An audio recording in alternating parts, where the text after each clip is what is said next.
Relationships and Higher Purpose, Chapter 15, Conclusion. As revealed to God's messenger, Marshall Beyond Summers, on January 1st, 1989, in Albany, New York.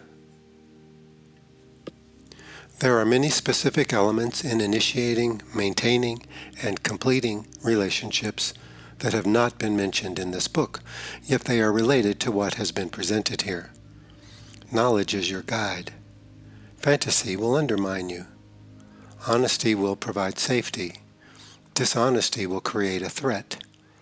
These things are fundamental regardless of what is occurring and regardless of whatever specific issues you are faced with at this moment. Knowledge knows how to deal with all of these issues. If you are becoming attuned to your inner life and receptive to knowledge within you, then you are in a position to learn these things. And what you will learn, you will receive both from within yourself and from people around you. Life will serve you if you are allowing yourself to be served. Life will respond to you if you are actively engaged in meaningful relationships. The power of discernment is here for you to cultivate, and cultivate it you must, for it to be effective in serving you. Do not think that you can bypass the challenge of relationship, for without relationship, you will go nowhere, and you will have nothing. Accept this great truth so that you may receive the beneficence of life. With this beneficence, life will heal you and teach you what you need to learn and to do as you proceed.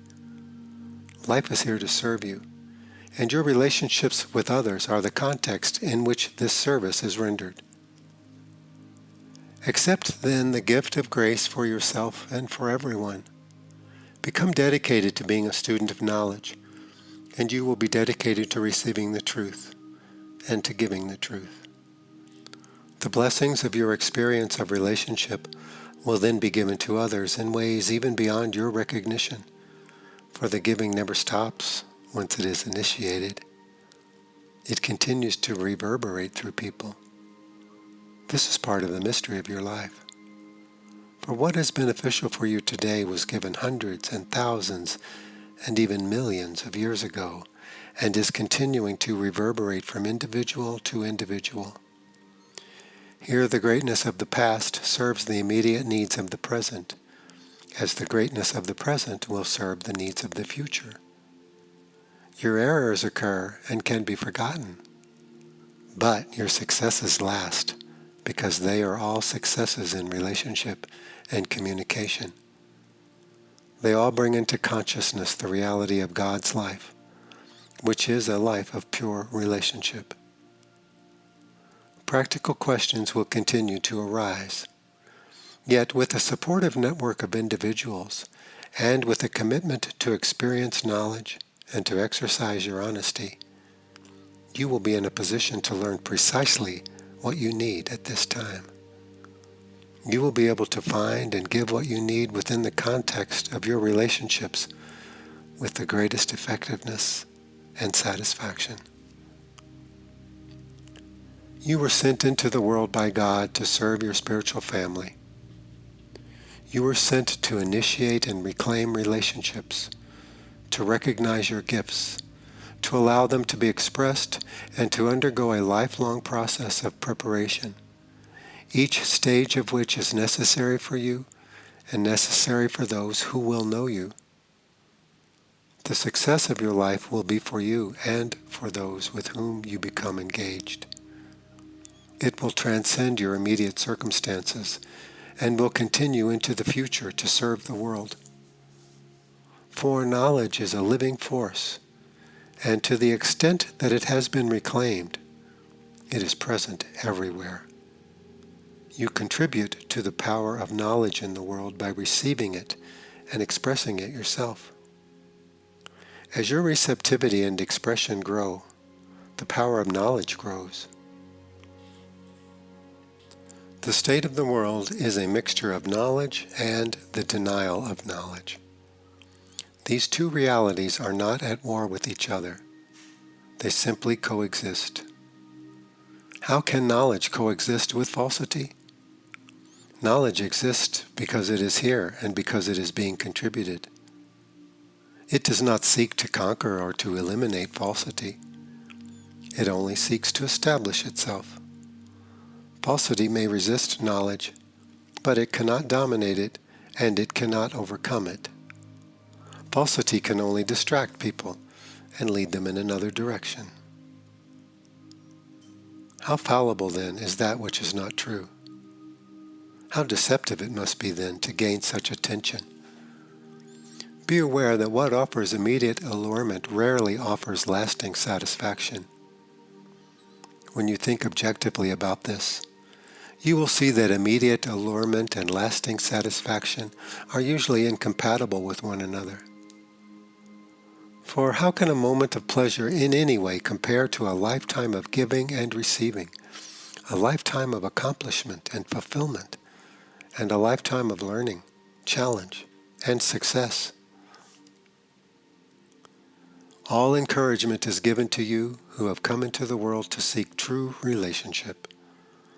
All encouragement is given to you who have come into the world to express the essence of pure relationship within your engagements here. All encouragement is given to you who must learn the many lessons along the way as you climb the mountain towards truth and knowledge. As you proceed, your need for people and your discernment of people will grow. Your requirements here will become more specific because climbing the mountain will require greater skill as you proceed. As your real needs become more specific and more emphasized, they will become ever more recognized and fulfilled. This provides the basis for discernment, for when your needs become clear, discernment can be established. Then you know what you need, and you know what to look for, and you will not accept substitutes because they are not acceptable. You will not accept compromises if they undermine that which is essential to your accomplishments and needs. This gives you objectivity and clarity of mind. This establishes you as a force to be reckoned with in the universe, a force for knowledge, a force for relationship, and a force for good. From this will come your spiritual calling. This will be a specific engagement in the world through which your spiritual life may be most fully expressed and around which your relationships may become established with the greatest emphasis for truth and spiritual development. The world is emerging into the greater community of worlds. It is also slowly becoming a unified community in and of itself. Lines of separation are being broken down. Wars are being fought to preserve the past, but the future marches forward relentlessly. You are in a very accelerated evolutionary phase, and this requires greater discernment and wiser participation in relationships. For the world needs you, and you cannot afford to waste your time in engagements that lead nowhere. Your time is valuable, your gifts are valuable, and your life is valuable. Realize this, and you will not be satisfied with anything less than that which you truly know is meant for you. This will make you powerful, for you will not fall prey to the many things that captivate people and hold them in fantasy while their life passes away. To discover your calling, you must follow your purpose. This will lead you through many stages of preparation until you can recognize specifically what you are here to do. Your calling is your life's work. Yet do not be impatient for this because it is the result of your learning. It is not merely the result of your ideas or what you think the world may need. Your life's work will involve you completely. You will need to give yourself to it completely. At this stage, there can be no holding back.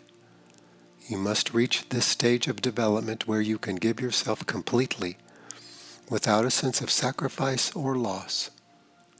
Your desire to give and your desire to be free of ambivalence must be great enough to enable this transition to a single-minded life to become real and accomplished. As you learn to be successful in your experience of relationships, especially in those primary relationships that are meant for you, you will be able to ascertain relationships within a greater context as well. You have relationships with others in the greater community of worlds because this world is not your only home. Your network of meaningful relationships exists far beyond humanity because humanity is but one colony of intelligent life amongst many who dwell together in the greater community.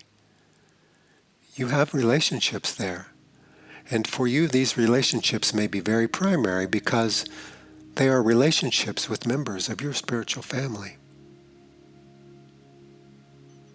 As the world is now preparing to emerge into the greater community of worlds in a recognizable way, these relationships will become activated because they are important. For you, this may become a great emphasis, not because of personal fascination or because you may think you need to escape a mundane life, but because this represents something in the realm of knowledge that is essential to the meaning, purpose, and direction of your life. Here you will begin to experience relationship with those you cannot even see. You will experience affinity with those you have not even met. This will be very mysterious. Perhaps you will give it some arbitrary identity or definition, but mysterious it will remain. Relationship is not two bodies together. It is not two minds sharing the same ideas. It is spirits touching through minds and bodies. This is what makes all human encounters and engagements meaningful. For what can be more valuable and more essential than when two people truly touch each other and give to each other even in the simplest of circumstances, in the simplest of gestures? This is the high point of human achievement. Brilliant inventions and great achievements in human learning can be extraordinary, but nothing can surpass that moment when two spirits touch through the human mind and body.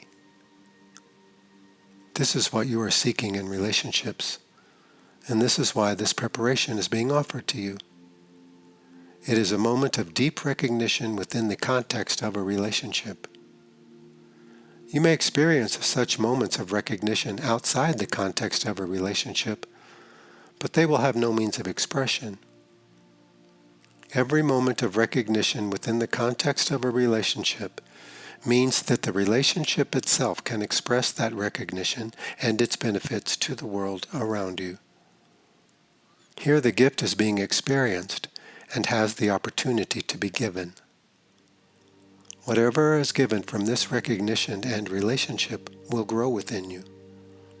Whatever is contributed from this recognition and relationship will become firmly established in your mind.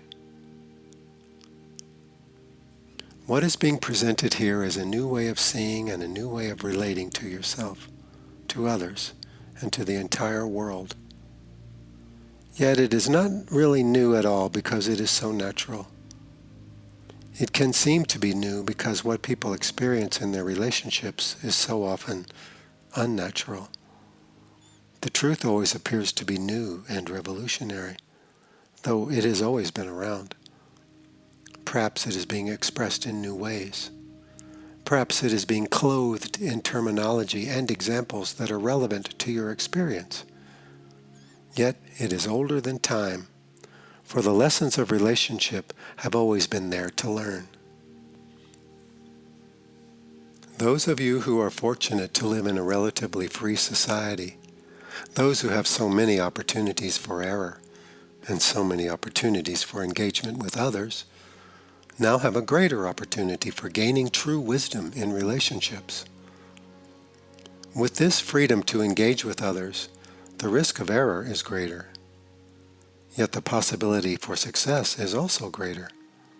These two always go together. Here your responsibility as a student of knowledge and as a conscious participant in relationships becomes ever more emphasized. The message in this book has concentrated on personal relationships because this is what concerns most people, and these are the primary arenas for learning. However, there are greater contexts for relationship within the greater community and within your spiritual family. Yet your capacity to experience relationship and affinity, and your capacity to express yourself constructively with people must be cultivated first in order for you to wisely and successfully encounter intelligent life in the greater community.